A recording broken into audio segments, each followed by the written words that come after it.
Welcome to Deep History, the podcast that uncovers the hidden stories, strange side notes, and lesser-known facts behind the events and people you thought you knew.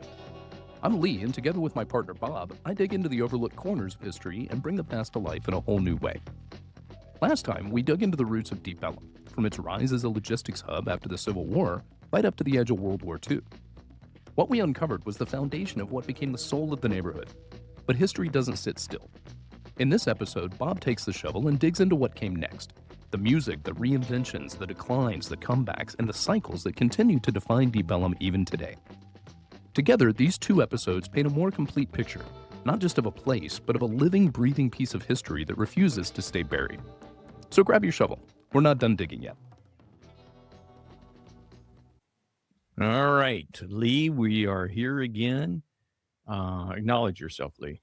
Hello. All right, this is a continuation of the last episode about Deep Ellum, and I was really impressed by you, Lee, because you set the foundation very well. Well, thank you. And, to recap, basically what you talked about is how Deep Ellum was a logistics hub from the railroads, and it was a community that not only was for commercial purposes and jobs, but also was a very integrated and diverse community. All right. Certainly from an African-American standpoint, but also there was Europeans, Jewish population, Greeks, and others. And in fact, this leads us then, and it sets the stage for what we're about to talk about in this continuation after World War One, and that is when we get into the subjects of what was going on in the 20s and 30s. Okay, Absolutely. and I think it really sets the stage because we had this community that was recognized as being a very very positive, a very vibrant community here in Dallas, even though there had suffered through some racial tension and some persecution and other things, and actually did some things from a artistic standpoint that's very impressive. So, and part of that, you look at again the mix of the communities. Even my understanding, the Jewish population here actually was opened some of the first pawn shops. And Wow. because banking opportunities were so limited for this particular population, these pawn shops served as not only a classic pawn, but also loans and banking and those kinds of things. So keep in mind, you had this culture that seemed to rely on each other to be able to not only survive, but then begin to thrive, right?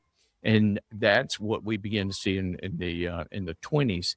And where you see that, I think, for the most part, is really in the music world. But since I jumped right into that, because I'm so excited about this, I want you to help me introduce where we are today, because we have moved to a really cool location here, the Hotel Pittman in Deep Ellum. There's a lot of history around the Hotel Pittman as well. The architect is one of the most recognized African-American architects at that time. The first professionally trained in the state of Texas, first professionally trained Black architect in Texas. Have you This hotel. Have you ever been professionally trained for anything? For nothing. Circus? Nothing. Nothing. Nope. Okay, me either. Mm-mm. So, and you can see the result of it. So this is a really cool place. Not that we see the result of your lack of training, but in this case, we see the architecture from, this particular hotel. And it really is beautiful. And they've allowed us to be able to do the podcast from here. And at that time, too, it was it wasn't a hotel when it was first built. It was really a kind of a community center, right? It was. So it was the Knights of Pythias Temple, is what it originally opened as. So it opens back in 1916. And the architect in question is a gentleman by the name of William Sidney Pittman. You will recall in our last episode that we talked about some racial tensions and how those exploded in 1910 with an unfortunate lynching in downtown. But that really helped to crystallize the community here. And what we start seeing is a civic coming together of the Black community, and the Knights of Pythias Temple was at the epicenter of that. So again, it opens in 1916. Bob, you may end up going into its overall lifespan, but probably not. feel maybe, free to elaborate. maybe not. Well, so it closes. Best documentation that we have. It closes in the late 30s, and part of that is a reflection of the Great Depression and the right. impact that it had on this area. And so many things, yeah. And the minority communities were so very heavily hit by the Great Depression. So that's one of the reasons. And this hotel sat vacant for years. Right. And it reopens with a brand new life in 2020 as the Hotel Pittman, right. Which is an absolutely beautiful facility. We're sitting in a room just off of the restaurant right now, and it's fantastic. So I would urge anybody who happens to get the opportunity to come by to check it out, at least, and if not stay here, at least to visit to check it out. Yeah, and one of the really cool things about it was it essentially functioned as a Green Book hotel. So if you think back to the movie The Green Book, if you're not more familiar with Green Book hotels, that was essentially the Green Book was a book that was passed out to the African American community that helped them understand where the safe areas to stay were as they were traveling throughout the South. Right. Because it was unfortunately not a very hospitable area. Right. So, but the Knights of Pythias Hotel originally served as a Green Book hotel, which is also very cool. And I think simultaneously to that, as I understand it, is it was also an entertainment center. So that attracted talent, performances, those kinds of things. And you started seeing that then in the 20s as people began to flock to the community here in Deep Ellum, talented people that want to express art, not just commerce. And that's very natural, right? You've had this community that's thrived, it's been under tension for different reasons, but it's also done really well. And it's, I think, in its identity, that it was a place accepted for, all types of people, especially for those that were persecuted or whatever the case may be. So you began to see artists like Blind Lemon Jefferson. Now, I think most of us don't understand the complete origin of blues. When we think of blues, we think of New Orleans, rightfully Mississippi Delta, sure. Memphis, all those kinds of things. But there's a very long history of Texas blues, okay? And all the way up through even in subsequent generations, which included people like Stevie Ray Vaughan and others. Sure. It's just, there's some really phenomenal artists. But the origin, not only of Texas blues, but blues in general, wasn't just those locations. It included Texas. And one of the primary areas within Texas is here. It's here where we sit. It was Deep Ellum. Yep. And Blind Lemon was one of the first people. Blind Lemon Jefferson. Yes, that not only performed, but he wrote his songs. He sang from the heart. It was the art that was coming from the location. He was born in not far from here. I think it was Wortham, Texas. He moved here. Obviously, he had a disability, but he was known to really perform at any opportunity, street corners, barbershops, whatever it may be, that where people began to know him and appreciate him, right? And his skill. So his master of the guitar was impressive at that time. And this is, the early 20s or so. And to the point, they really built this reputation about not only his ability as a musician, but also as a songwriter. It's a songwriter in the blues standard, right? Which is very different. So he kind of set the stage. And the thing about, Blind Lemon, he had songs that people may not recognize, but it was Black Snake Moan. We've all heard of that phrase, right? That was one of his original songs. He wrote Matchbox Blues. And his standard, one of his standards was "See That My Grave Is Kept Clean." And that was recorded by many people in subsequent generations. And believe it or not, the Rock and Roll Hall of Fame, they recognized that was one of the 500 songs that shaped rock and roll. Okay. Wow. So, yeah. So are you impressed by that? I am. I So far, are absolutely am. you impressed by all my information and facts? All And the facts? Yes. yes, I'm Yes. a Deep filled, dive on Blind Lemon. yeah, Absolutely. filled on facts. He was in there's a blues Hall of Fame as well, right? Mm. And the inductee class was 1980. He was in it. Okay. And you can see a theme here. So I'll talk about a few of these others. I don't want to bog this down with all these heroes of mine during the blues genre, but you'll see a theme here that these folks, they not only participated as blues artists, they were the originators. They were the instigators. It wasn't just New Orleans. It wasn't just They were Memphis. not the imitators. And they were not. Thank you. Very good. They were not the imitators. They were here out of Deep Ellum, creating this sound, creating this feeling and this passion that came from this community that you described, right? Because a lot of, blues is not typically the lyrics are not a happy sound. Okay? No, I mean, they're called the blues for a reason. Yeah, exactly. And so a lot of that pain would come through, and a lot of these songs were about just the torment and the trials and tribulations of at that time, across all color barriers, and but especially rang true for a lot of people who live in this community. So you use the word community. The blues was really a medium for creating community, letting people know that we all share this plight. It's not just you. You're not alone. Right. This is something common. So that's that's really heavily rooted in the blues. Is a degree of inclusion, right? Which is very interesting because there was so much exclusion going on with the community that was generating, the most soulful of the blues. I think you hit on a really good point there. Is about that inclusion, but it's about the unity. Yeah. People would bond together over pain, right? Misery loves company. I know I do. I like it when I hear that you're having problems. So it makes me feel better, and thus the blues. Couple more points about Blind Lemon. This obviously it progressed. He went to Chicago.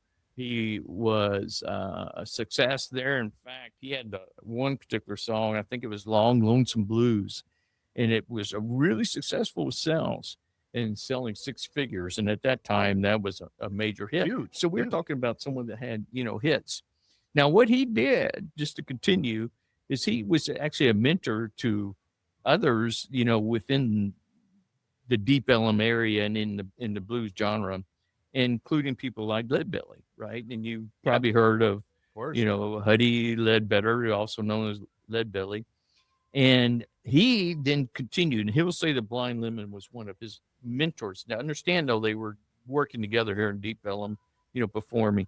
But he was a little younger, and he continued, and he had a number of different hits that were recorded later on by all kinds of artists. Pete Seeger, when he was with the Weavers, he recorded some of the songs, and he, Leadbelly was also he had a lot of folk within his songs and blues as well, and he really progressed. And then you had people like T-Bone Walker. Okay, now T-Bone was also another very successful artist, and he had some crossover success. And he really he was one of the first with electric guitar, right? And we know how important that is, especially with Texas blues. When you think Texas blues, you think about the guitar, right? Absolutely. And that really T-Bone was one of those. He was alive until 1975 or so. Wow. Which, I was already 50 years old by then. So, but he was a composer. He was a band leader. He did what they call jump blues, West Coast blues, but really electric.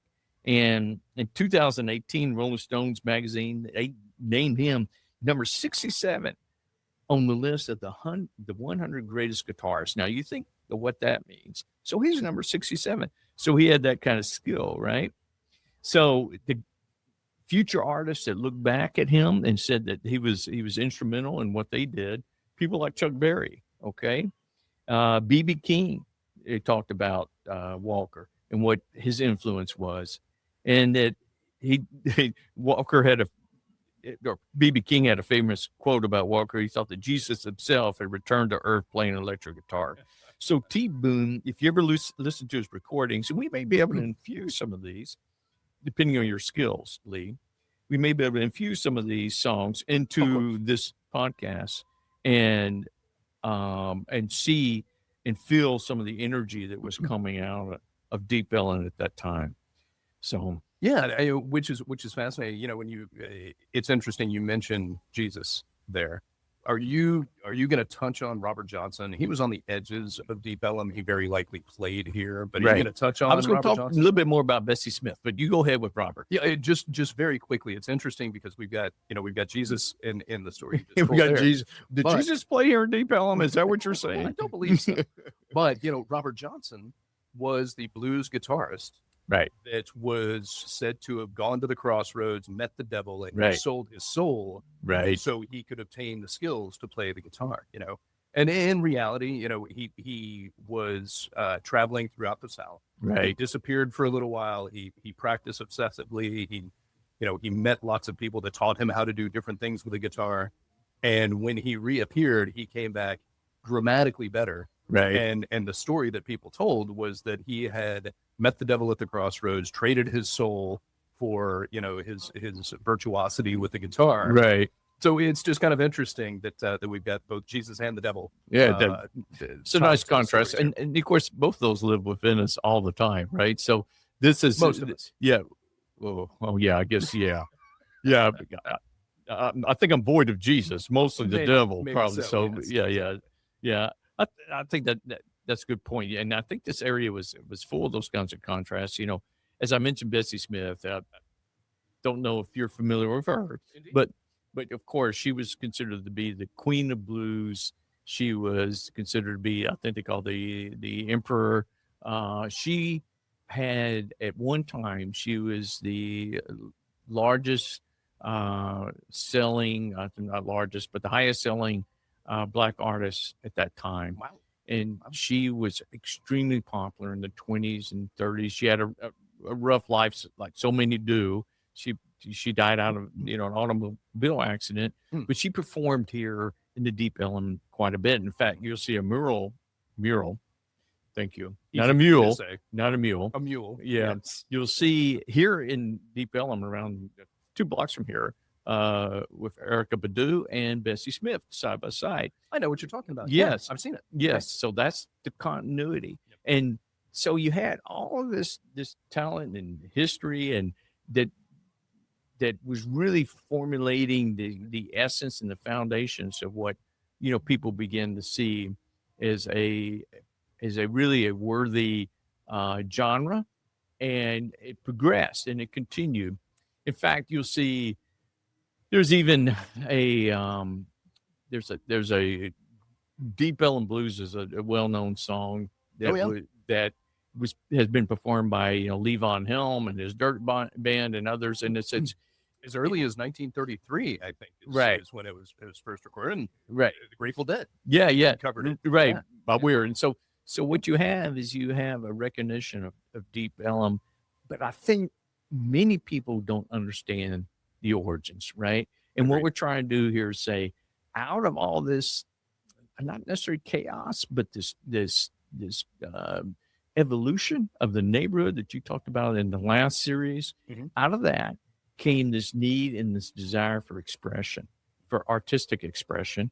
And that's what you see out of these foundational people that really created a major contribution to the creation of blues. Yep. And so Deep Ellum is well beyond what we know today.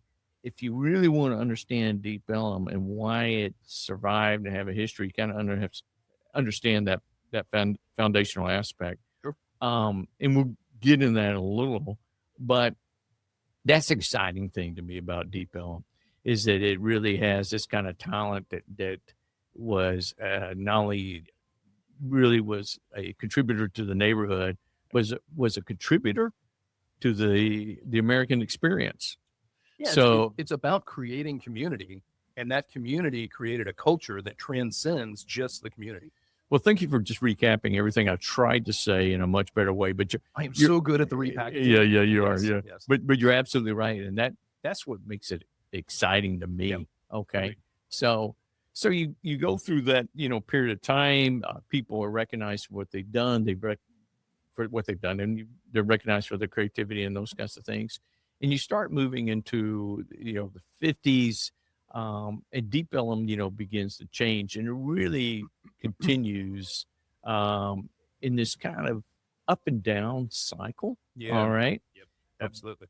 Both success and then some challenges, and I think it's understandable, kind of based on the history.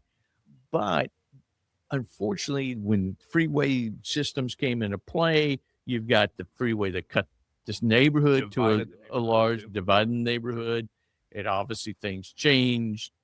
You had some difficult recessions and times, and the neighborhood really changed during that period of time.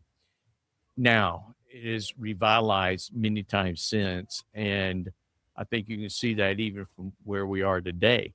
So now, for someone that was here in the 90s and I came in later in the 90s, my understandingly, Later, let's clarify that. Bob is not by any 1991. stretch younger than I am. No, Bob moved I've had to many Dallas lives. I've had well many after lives. it. Okay. Yes, All right. yeah, I I- want to make sure that everybody I understands think Blind Lemon and I were on the same street corner at one time back in 1920. So that's very, very possible. But I think if you look at some of the episodes that. Mhm. that have occurred in Deep Ellum since that time, it's almost a reflection of the not only society but also the culture that was permeating throughout this course of history. You're Okay, talking the cyclical nature Ye- of the yeah. neighborhood itself. yeah, Okay. yeah, All right. yeah. Sure. So and I don't know if you're talking about anything before the 90s, but Oh, I can certainly go back. So the one of the things that Bob and I talked about when we were prepping for the episode was, we prepped. all right, in the few moments that we had before we went live here. But no, is the fact that Deep Ellum is a perpetual roller coaster.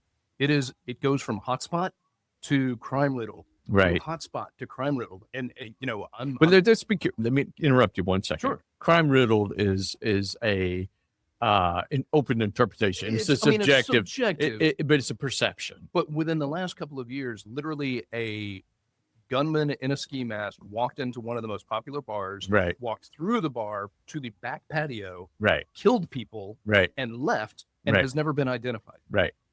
Like, that is some seriously sketchy shit. I Right. don't think that I need to. So like, it can be dangerous. It can be, it gets a little muggy, and I'm not talking about humid.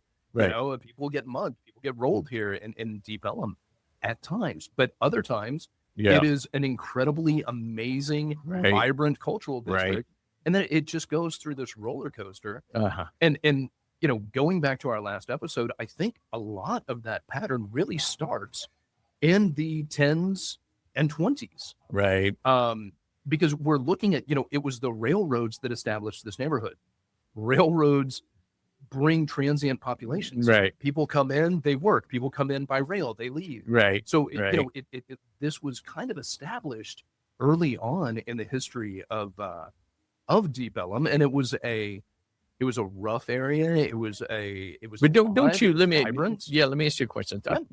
Doesn't all that contribute to the creativity or the edge in some ways? Because part of the appeal, Sure. I think, of Deep Ellum in a modern sense is that people come to Deep Ellum because it is known to be edgy. I don't know how edgy it is anymore. There's some gentrification, I think it which might be a is- little edgier than people want it to be.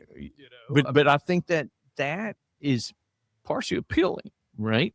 Right. Especially for young people, they Part don't of the necessarily, they won't, both from a not necessarily a safety standpoint, but an environmental standpoint, but also even from an artistic perspective, they want something different. They want to Right. see, they want to feel they're on the edge. Right. And I just wonder if all that has contributed to, I don't know, the identity in some way. It has. And I would say some of the reasons behind this roller coaster are, when the money is flowing, Right. vice is tolerated. Right. Right. Right.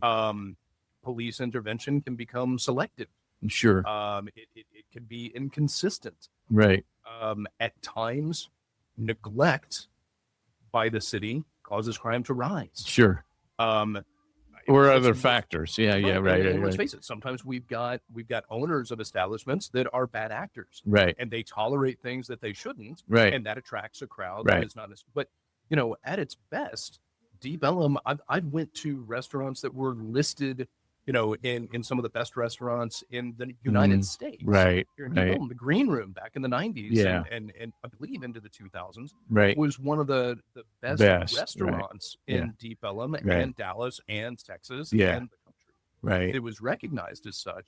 So it's just it's interesting when things start to go down, the rents get cheaper, and Yeah. you know, the neighborhood evolves, and then But I, that artistic grittiness is what yeah, attracts that's my people to it. point. And Right. then investment Right. comes in, and it changes the personality of Right. the neighborhood. And Right. so it's just interesting, and then it overheats, right? The Yeah. neighborhood overheats. Yeah. Everybody kind of comes in, and then things change from, you know, being cool to being dangerous Has- all over again. So Is it's there a weird cycle. is there any neighborhood that is sustained at peak that you can think? And you know, you lived in New York City. You lived Mhm. in what? Sure. What would you? I don't know of any city. Maybe London or has some major spots, but neighborhoods within the cities Mhm. that have sustained themselves continuously and still been interesting. You understand what I'm asking? Is that for a neighborhood to be as interesting as Deep Ellum is, does it need that? You said artistic grittiness, and I like that phrase. Do we have to have that ebb and flow for it to really maintain this level of energy, or it becomes stale or artificial? And that's an excellent question. You live just right off of Bishop Arts, right? Mhm. Here in the Oak Cliff neighborhood in Dallas. That neighborhood has changed dramatically. Yeah. Right. And I Right. think it's lost a lot of the soul that it had. Mm-hmm. And people wanted to attach themselves to Bishop Arts because of its unique Right. funkiness. Right. And unfortunately, that attachment has dismantled the funkiness, and Yeah. it's not what it used to be. So there's no It's- perfection here. I mean, and the word is gentrification. yeah. Right. I mean, that's the word. Yeah, But- and gentrification, and then just without the grittiness. The question is, I think art always needs a level of grittiness to be Agreed. successful. Sure. Okay, Yeah. or to be interesting, especially to a younger crowd. And so I'll put a little angle on this. Mhm. What has made Deep Ellum successful is that it's had these downs. Yeah. Okay, you've had these down periods where it's created this grittiness that's allowed us to really flourish with the reputation it has. Yeah. You know, you that is hard to sustain anywhere. You either go completely down, you completely up, Right. but somehow this thing has been cyclical, and to me, it's rare. It's true. It's true. I mean, in the 50s and 60s, you know, Deep Ellum is on the downswing. Right. And in the 70s and 80s, Deep Ellum markets itself as Uh-huh. that edgy neighborhood, Okay. right? So Right. it leaned into it, Right. and it owned it, and it was like, Right. hey, again, that artistic grittiness. Right. So in the 80s and 90s, you start drawing incredible musical acts. Yeah. And that's kind of it's an outsider area where you could go see, and I did go see amazing bands, you know, like the Toadies, Pearl This was Jam. Pearl Jam played Wow. here before Yeah. anybody knew who Pearl Jam was. Right. Nirvana Right. played here. Yeah. So, you know, it became a really interesting and gritty place, but it was because Deep Ellum owned its edginess. Right. Right. Right. And And promoted the And edginess. it was a marketing. Yeah, it was a marketing. But it was thing. real though, Lee. It I was. mean, No, it was yeah. real. Yeah. It was real. But they took that money Yeah. and they polished it up and they made it nice and shiny. Right. Yeah. And it became something it wasn't necessarily meant to be. Sure. And Right.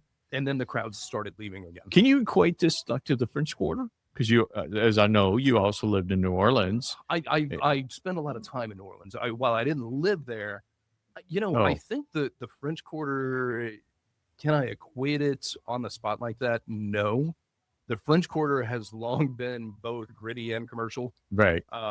Well, So it's 500 years old or whatever, right? So exactly. yeah, It's a yeah. little older than Deep Ellum is. Yeah, yeah. But yeah, I mean, you're right. There are, you know, if you stay on bourbon in the French Quarter, you're fine. If you happen to venture off into, one of the alleyways, Right. you're fair game for any Right. nefarious activity. In the 60s, my Part dad of the fun. got mugged. Whoa, He wow. was walking out of Aggie Oyster House. Mhm. Somebody appeared out of the middle of nowhere and sliced the watch right off his wrist Oh, and wow. ran off. Yeah. My dad ended up going to the hospital to get stitches in his wrist. Mhm. 30 years later, I'm in New Orleans.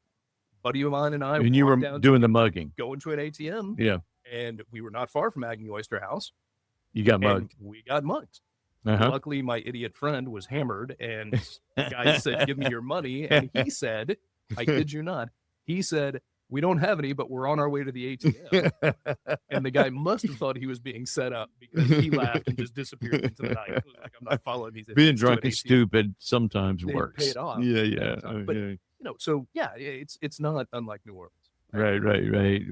I can see both similarities, but also differences, as you said.